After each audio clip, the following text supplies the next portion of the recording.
पूरे भारत में कहीं भी कभी भी सबसे कम किराए पर बुक करें वन वे टैक्सी rahultravels.com पर।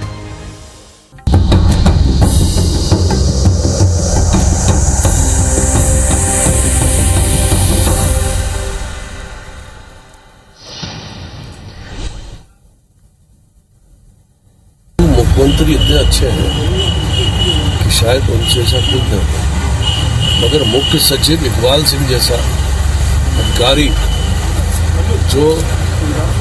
जिसके बारे में मेरे पास शब्द नहीं है, पूरा निरंकुश प्रशासन और निरंकुशता, अगर मैं किसी को इसका मैं आधार बनाता हूँ तो निरंकुश हमारे मुख्य सचिव को बनाता हूँ कि इतना अच्छा मुख्यमंत्री होने के बाद शासन निरंकुश को है। ये है मध्य प्रदेश के पंचायत और ग्रामीण विकास मंत्री महेंद्र सिंह सिसोदिया। सिंधिया के करीबी सिसोदिया को मुख्यमंत्री तो बहुत भाते हैं, लेकिन सरकार के सबसे बड़े अफसर नहीं। दरअसल महेंद्र सिंह सिसोदिया की नाराजगी इस बात को लेकर है कि शिवपुरी जिले में बिना उनकी सहमति के थाना प्रभारियों के तबादले कर दिए गए। मंत्री सिसोदिया इतने आहत हुए कि कलेक्टर को एक चिट्ठी भी लिखी। खास बात यह है कि जो चिट्ठी की प्रतिलिपि मुख्यमंत्री या गृह मंत्री को भेजने के बजाय ज्योतिरादित्य सिंधिया के निजी सचिव को भेजी है। अब सूबे में जब सबसे बड़े ऑफिसर पर मंत्री सवाल उठाए तो कांग्रेस कैसे चुप रहती।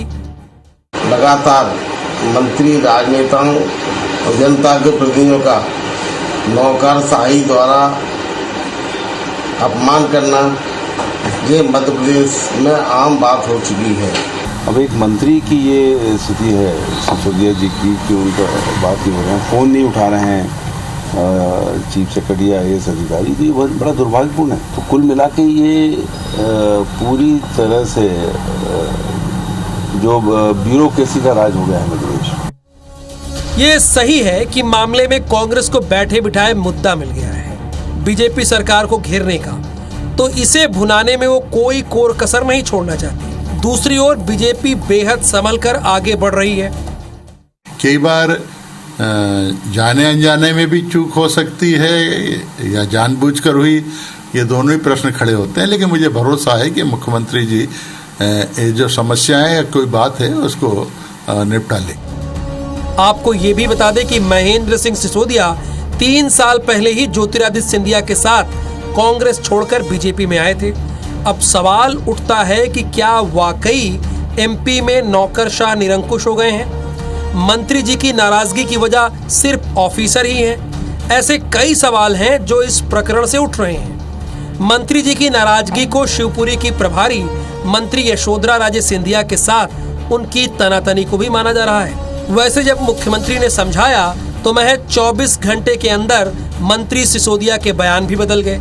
चलिए आखिरी में मंत्री सिसोदिया के दोनों बयानों को फिर से सुनते हैं।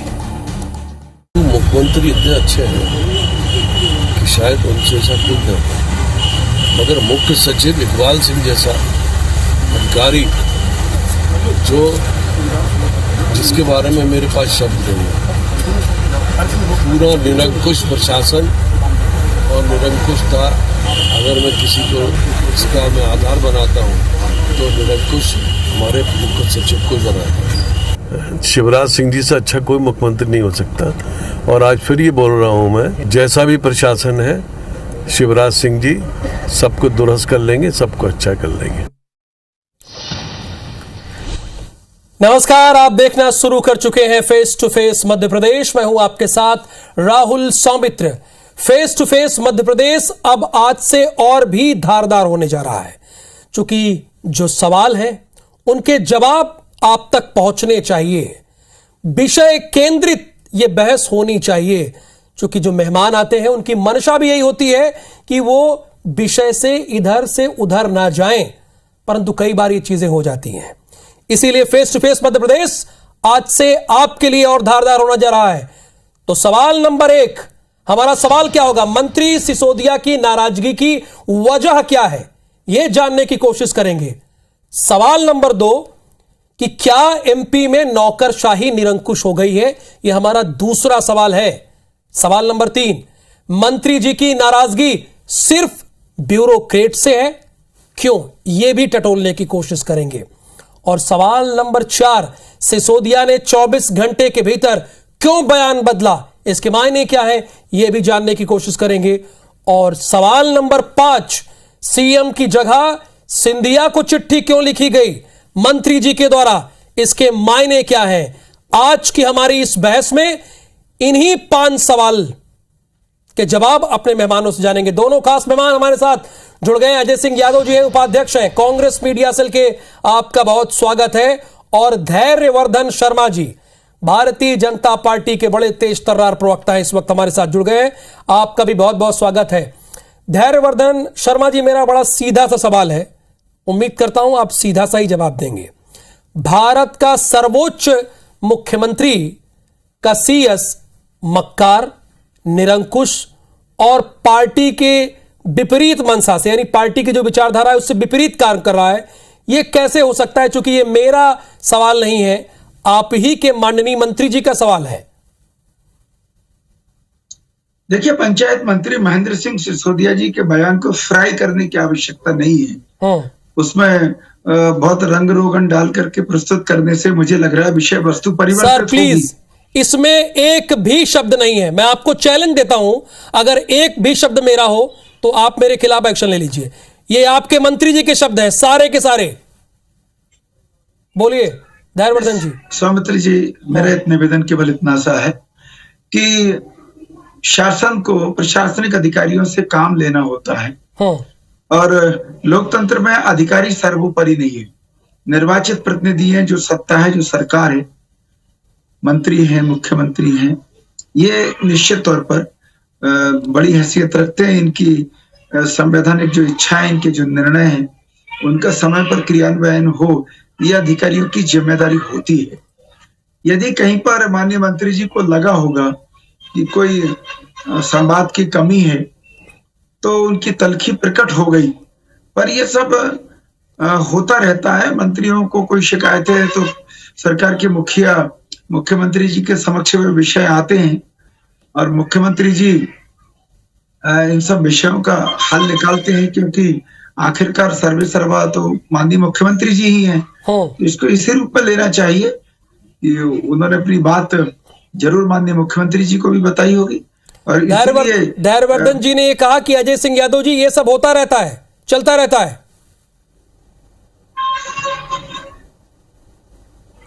देखिए राहुल जी, मध्य प्रदेश में जिस तरह की स्थिति दिखाई दे रही है, यह तो एक उदाहरण है जो सामने आ गया। यही मध्य प्रदेश के हालात हैं। यहाँ सरकार नहीं चल रही है, सर्कस चल रहा है।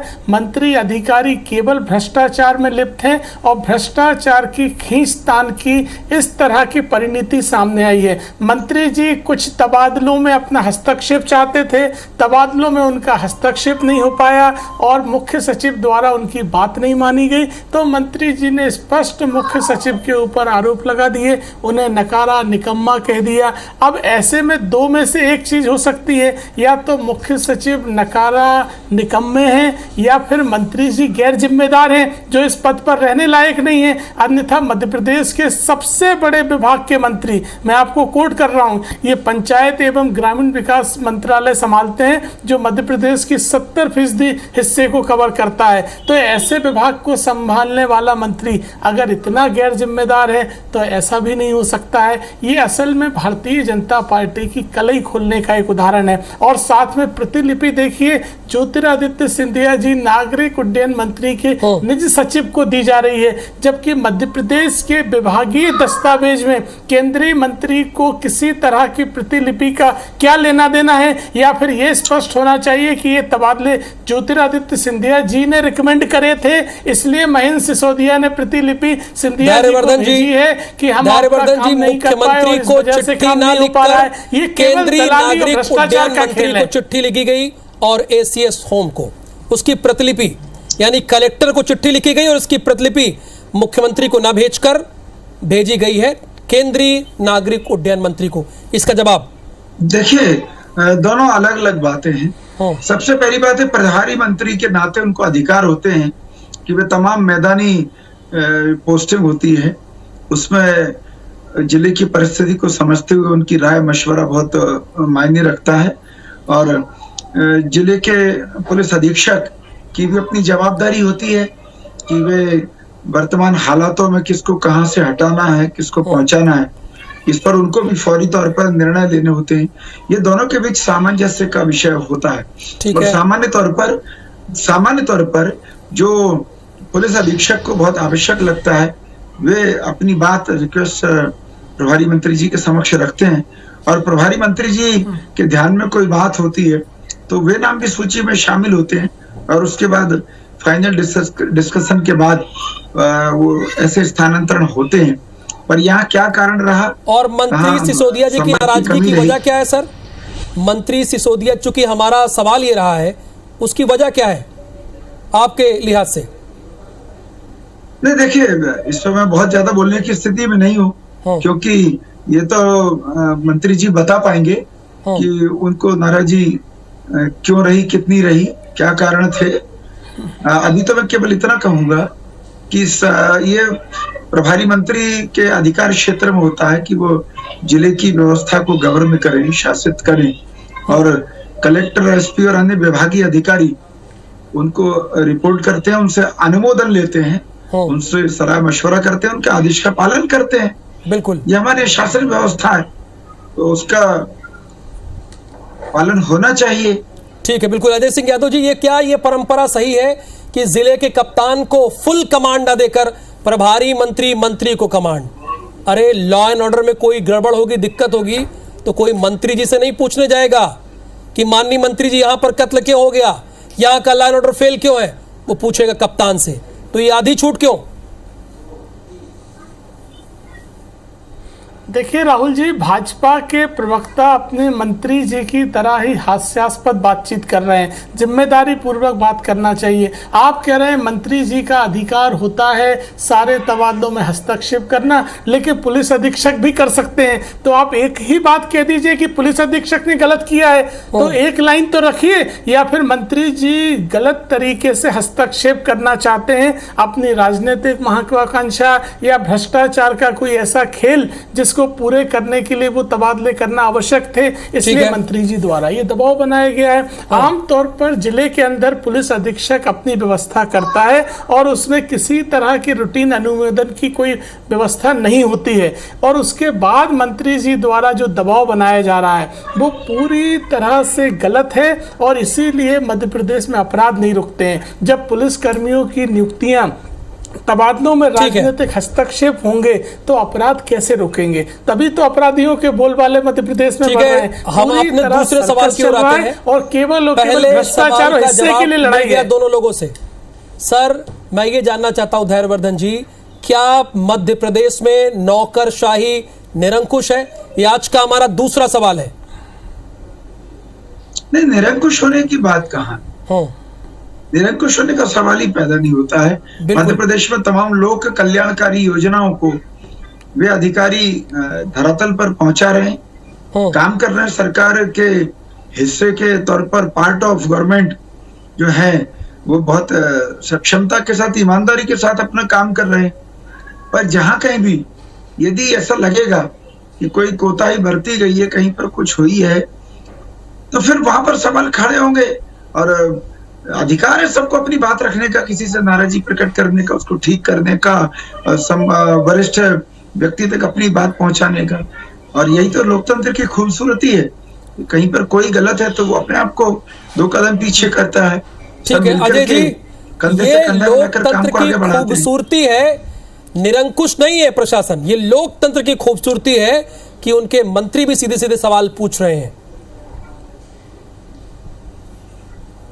देखिए राहुल जी, ये बेहद दुर्भाग्यपूर्ण बात है जो मध्य प्रदेश में सामने आ रही है। मुख्य सचिव, मध्य प्रदेश का प्रशासनिक मुखिया, सबसे बड़ा अधिकारी, कर्मचारियों का सबसे बड़ा प्रतिनिधि, कैबिनेट की बैठकों का स्थायी सचिव, सभी तरह की जिम्मेदारी निभाने वाला व्यक्ति, और उसके ऊपर मंत्री इस तरह की बात कर रहे हैं और आप इसको लोकतंत्र की खूबसूरती कह रहे हैं। मंत्री क्या कोई आम आदमी है जो रोड पे चलता हुआ गैर जिम्मेदार व्यक्ति बात कर रहा है? संविधान की शपथ लिए बैठा है, मध्य प्रदेश के हजारों करोड़ के बजट को संभाल रहा है ये मंत्री, और उसके बाद प्रदेश के मुख्य सचिव के ऊपर इस तरह निकम्मा नकारा जैसी टिप्पणी कर रहा है, और आप इसको लोकतंत्र की खूबसूरती कह रहे हैं। इस तरह से तो कोई प्रधानमंत्री, राष्ट्रपति या मुख्यमंत्री को सार्वजनिक तौर से गाली गलौज करने लगेगा और आप कहोगे लोकतंत्र की खूबसूरती है। ये निंदनीय बर्ताव है। अगर मुख्य सचिव जी का बर्ताव ऐसा है तो सरकार को उन पर कार्रवाई करना चाहिए, और अगर मंत्री जी गैर जिम्मेदारी पूर्वक बर्ताव कर रहे हैं तो ऐसा व्यक्ति कैसे मध्य प्रदेश के मंत्रिमंडल में हो सकता है? ऐसा व्यक्ति मध्य प्रदेश का क्या भला कर सकता है जो जिसका अपने ऊपर नियंत्रण नहीं है, जो इस जवाब लेंगे अजय जी, इसका जवाब धैर्यवर्धन जी से लेंगे। धैर्यवर्धन जी, मेरा आप ही से सवाल है, मंत्री जी की नाराजगी सिर्फ ब्यूरोक्रेट से है? मुझे लग रहा है इस विषय पर बहुत ज्यादा चर्चा करने की आवश्यकता नहीं है, क्योंकि मंत्री जी खुद बयान दूसरी बार भी दे चुके हैं। उन्होंने मुख्यमंत्री जी के बारे में कहा कि मध्य प्रदेश के मुख्यमंत्री देश के सर्वश्रेष्ठ मुख्यमंत्री हैं और वे सब वस्तुस्थिति सब चीजों को समझते हैं, प्रैक्टिकली बहुत एक्सपीरियंस है उनको। तो मुझे लग रहा है इस विषय का पटाक्षेप कर देना चाहिए, क्योंकि जहां जिस लेवल पर कसावट की आवश्यकता होगी मुख्यमंत्री जी ने उन सबसे संवाद किया होगा। बिल्कुल अजय जी, धैर्यवर्धन जी कह रहे हैं कि अब इस मामले का पटाक्षेप कर देना चाहिए, क्योंकि जहां कसावट की जरूरत होती है मुख्यमंत्री जानते हैं कि कब कसना है। देखिए राहुल जी, जिस तरह से भाजपा के प्रवक्ता कह रहे हैं कि इस मामले का पटाक्षेप हो गया है, मतलब निराकरण हो गया है, तो मैं भाजपा के प्रवक्ता से पूछना चाहता हूं कि मंत्री जी ने मुख्य सचिव के लिए जो बयान दिया उसका क्या पटाक्षेप हुआ है? मंत्री जी गलत बयानी कर रहे थे या मुख्य सचिव के ऊपर कार्रवाई होने वाली है, वो इस तरह का निकम्मा नखारा बर्ताव कर रहे हैं? तो आप इस चैनल पे पटाक्षेप कर दीजिए कि या तो मंत्री जी ने गलत बयान दिया है, वो गैर जिम्मेदार व्यक्ति हैं, दोनों में से एक ही पटाक्षेप हो सकता है, आप बता दीजिए। धैर्यवर्धन जी, जब आप कांग्रेस के नेता पे सवाल पूछ रहे हैं। नहीं, अजय सिंह जी तो दूध में नींबू निचोड़ने के लिए बैठे हैं। अच्छा, कांग्रेस के प्रवक्ता ऐसे अवसर पर ये नहीं करेंगे तो क्या करेंगे? जिम्मेदारी पूर्वक पूछ रहा हूं मैं धैर्यवर्धन जी, आपने कहा बात समाप्त हो गई है।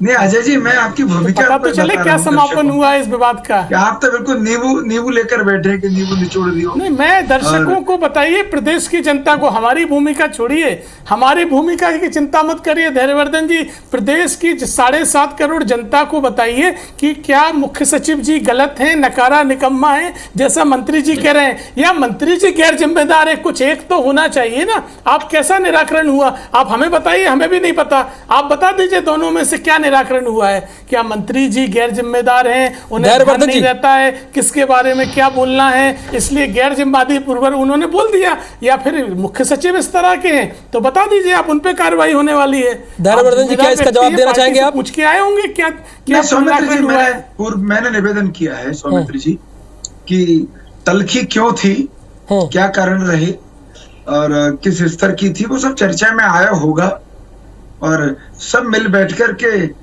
इस प्रकार की स्थिति न बने उसके लिए मुखिया के नेतृत्व में परिवार के सब लोग निर्णय करते हैं। सुधार की गुंजाइशें हमेशा शेष रहती हैं, और यही जो विशेष भाव होता है कि हम मिलकर के और ठीक करेंगे, यही संगठन और सरकार की विशेषता का प्रदर्शन करता है। बिल्कुल, और आज की बहस का आखिरी सवाल ले लेते हैं अपने दोनों दर्शकों से।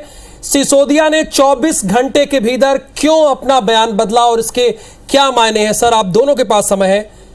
धैर्यवर्धन जी, पहले मैं आपसे पूछ रहा हूं, ठीक है आप कह रहे हैं पटाक्षेप हो जाना चाहिए, पर सर हम दर्शकों को बताना चाहते हैं कि इसके मतलब क्या है? जो 24 घंटे के अंदर बयान बदले उसके मायने क्या है? सर, मैं पहले आपसे ही पूछ रहा हूं, धैर्यवर्धन जी।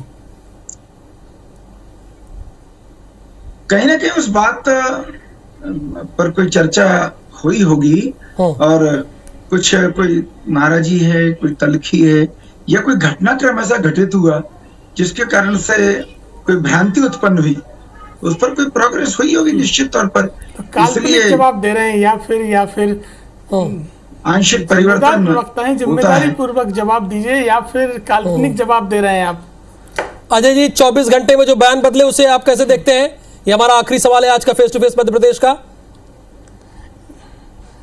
देखिए राहुल जी, मध्य प्रदेश में केवल और केवल भ्रष्टाचार तंत्र चल रहा है। अधिकारी हो चाहे मंत्री हो, ये केवल भ्रष्टाचार के हिस्से की लड़ाई थी जो मंत्री जी की सार्वजनिक हो गई। और भाजपा में जो गुटबाजी है, सिंधिया खेमे के ये मंत्री है, इसलिए सिंधिया जी को प्रतिलिपि लिखते हैं। शिवराज सिंह चौहान के ऊपर दबाव बनाने की कोशिश है, और दबाव बनने के बाद मंत्री मध्य प्रदेश की स्थिति दिल्ली में बिगाड़ने के बाद मंत्री जी ने अपना पद बचाने के लिए पलटी मार दी है। चलिए, बहुत बहुत शुक्रिया सर, आपका भी जवाब आ गया, धन्यवाद। फेस टू फेस मध्य प्रदेश में धैर्यवर्धन जी आप जुड़े और अजय सिंह यादव जी आप भी जुड़े, आप दोनों का बहुत धन्यवाद।